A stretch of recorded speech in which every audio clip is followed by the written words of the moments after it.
No, já si myslím, že to je velmi důležité datum. Je to vlastně skoro můj věk, 80 let. Já si jenom bych ráda připomněla to datum z toho důvodu, že vlastně jako malá, a to bylo těsně po válce, tak jsem se hrozně bála Němců, války. Viděla jsem to v těch týdenících, to zabíjení a měla jsem z toho špatný sny a já jsem nepředpokládala, že se za těch 80 let dožiju toho, že se budu bát vlastně toho samého, jo. Že tady uvidím drony nebo bomby nebo něco a myslím si, že svět se vůbec netváří tak, že by to nemělo být, že naopak se snažíme jakoby stále bojovat, stále zbrojit. Víte, já jsem zažila takovou jednu věc, kdysi v 70. letech jsme byli s delegací filmovou na Bajkale.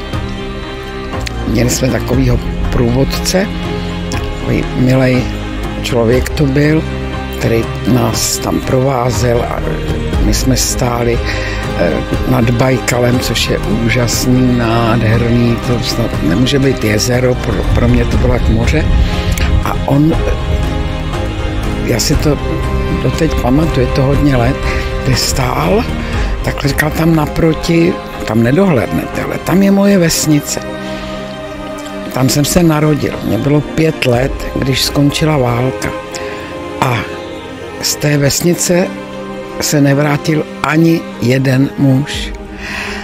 A to teda tenkrát jsem si to uvědomila vlastně, kolik bylo vyvražděných lidí a pro mě nepřijatelná myšlenka, že zrovna teď se vyvražďuje tolik lidí, ať už je to na ruské nebo ukrajinské nebo jakékoliv jiné straně, že prostě se lidi nedokážou nevraždit.